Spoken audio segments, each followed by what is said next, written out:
Hello दोस्तों, स्वागत है आप सभी का आपके अपने यूट्यूब चैनल बी लर्न में। दोस्तों, ये पार्ट थर्ड है। पार्ट टू में हम डिस्कस कर चुके थे पार्ट 16 तक।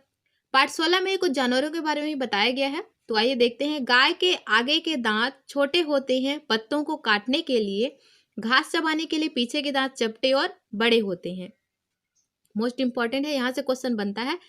गिलहरी के दांत हमेशा बढ़ते रहते हैं। दांतों के काटने और कुतरने के कारण इनके दांत घिसते रहते हैं। तो एग्जाम में ऑप्शन में चूहा भी दे सकता है, तो आपको कंफ्यूज नहीं होना है। एनसीईआरटी की बुक में स्पष्ट रूप से दिया हुआ है कि गिलहरी के दांत हमेशा बढ़ते रहते हैं।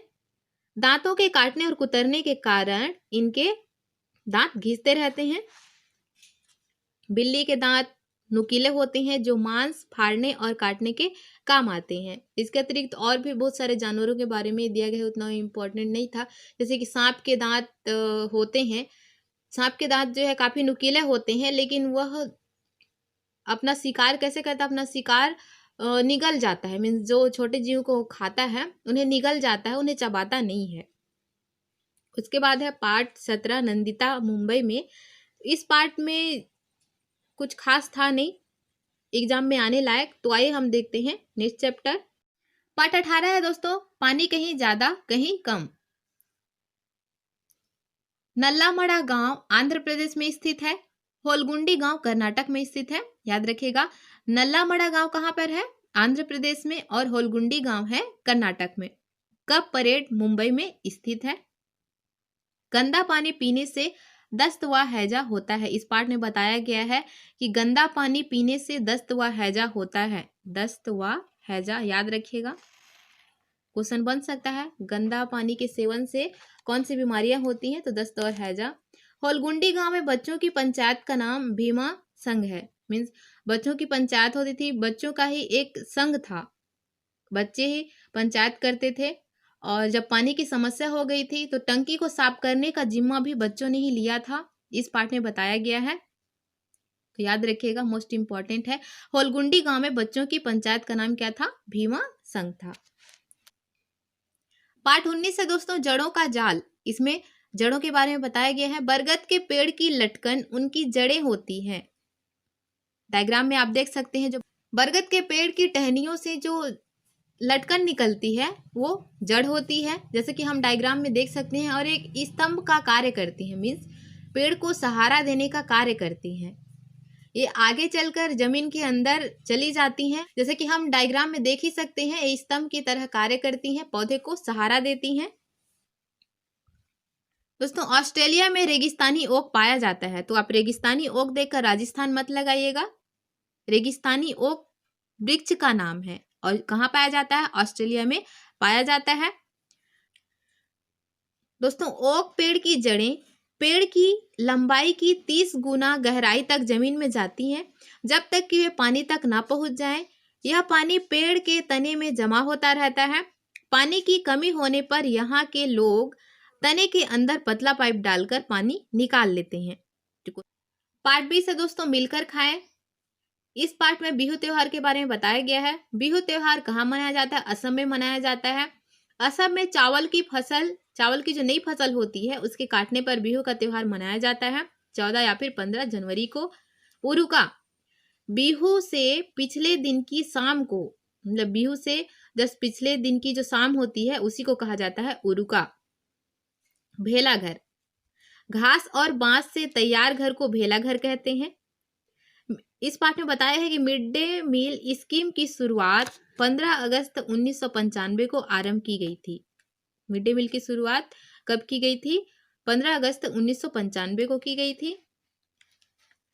नेक्स्ट चैप्टर है खाना खिलाना। इसमें अरदास के बाद प्रसाद दिया जाता है गुरुद्वारे में, इसी के बारे में बताया गया है। इसमें एग्जाम में क्वेश्चन नहीं आता है, सीटेट के एग्जाम में अभी तक तो नहीं आया है इस चैप्टर से। उसके बाद नेक्स्ट चैप्टर है पार्ट 22, दुनिया मेरे घर में। इसमें टेक्नोलॉजी के बारे में बताया गया है। अब टेक्नोलॉजी के द्वारा इस तरह से आप दुनिया को अपने घर में देख सकते हैं, जैसे कि हम मोबाइल टीवी में दुनिया की खबरें, अपने घर में हम दुनिया की खबर रख सकते हैं। तो इसी के बारे में, टेक्नोलॉजी के बारे में बताया गया है। नेक्स्ट चैप्टर है दोस्तों पार्ट 23, पोचमपल्ली। मुक्तापुर गांव आंध्र प्रदेश के पोचमपल्ली जिले में है। तो मुक्तापुर गांव कहाँ है? आंध्र प्रदेश के पोचमपल्ली जिले में है। दोस्तों पोचमपल्ली जिले के अधिकतर परिवार बुनकर हैं, इसलिए इस बुनाई को पोचमपल्ली नाम से जाना जाता है। उसी तरह भारत में से कई इलाके हैं, उनके इलाकों के नाम पर कई चीजें फेमस हैं, जैसे कि कुल्लू की साल, बिहार की मधुबनी पेंटिंग, असम की सिल्क, कश्मीर की कढ़ाई। इसके बाद हम देखते हैं पार्ट 24, दूर देश की बात।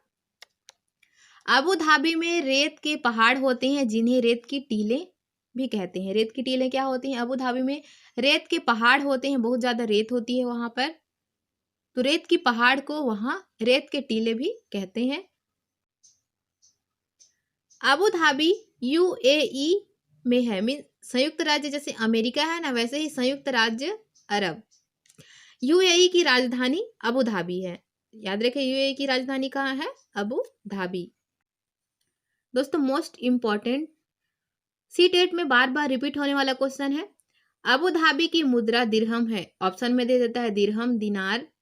अबू धाबी की मुद्रा है दिरहम, याद रखिएगा, मोस्ट इंपॉर्टेंट है। मलयालम में कहते हैं चाचा को चिटप्पन कहते हैं और चाची को कुंजम्मा। दोस्तों केरल में नारियल, केला, जैकफ्रूट, पपीता, बीटल नट आदि पाए जाते हैं। अबू धाबी में सबसे अधिक खजूर के पेड़ हैं। नेक्स्ट चैप्टर है दोस्तों पार्ट 25, चटपटी पहेलियां। इसमें मसालों के बारे में कुछ पहेलियां दी गई है। केरल में तेज पत्ता, छोटी इलायची, बड़ी इलायची, काली मिर्च आदि को उगाया जाता है। यहाँ पर गरम मसाला का उत्पादन किया जाता है केरल में, क्योंकि मसालों का बगीचा कहा जाता है केरल को, क्योंकि यहाँ पर बहुत सारे मसालों का उत्पादन किया जाता है, इसी कारण केरल को मसालों का बगीचा कहा जाता है। आइए देखते हैं पार्ट 26, फौजी Waheeda. Waheeda prism lieutenant commander हैं। वहीदा प्रिज्म इनका नाम है, जो कि एक लेफ्टिनेंट कमांडर हैं। वहीदा प्रिज्म पहली महिला हैं जिन्होंने परेड का नेतृत्व किया। इससे पहले किसी भी महिला ने परेड का नेतृत्व नहीं किया था। वहीदा प्रिज्म पहली ऐसी महिला हैं जिन्होंने परेड का नेतृत्व किया, इसके पहले किसी भी महिला ने परेड का नेतृत्व नहीं किया था। दोस्तों इसी चैप्टर में आगे दिया है वहीदा प्रिज्म थन्ना मंडी गांव से हैं। कहाँ से हैं? थन्ना मंडी गांव से। परेड के 36 निर्देश होते हैं। परेड में कुल कितने निर्देश होते हैं? 36। थन्ना मंडी गांव जम्मू कश्मीर के राजौरी जिले में है।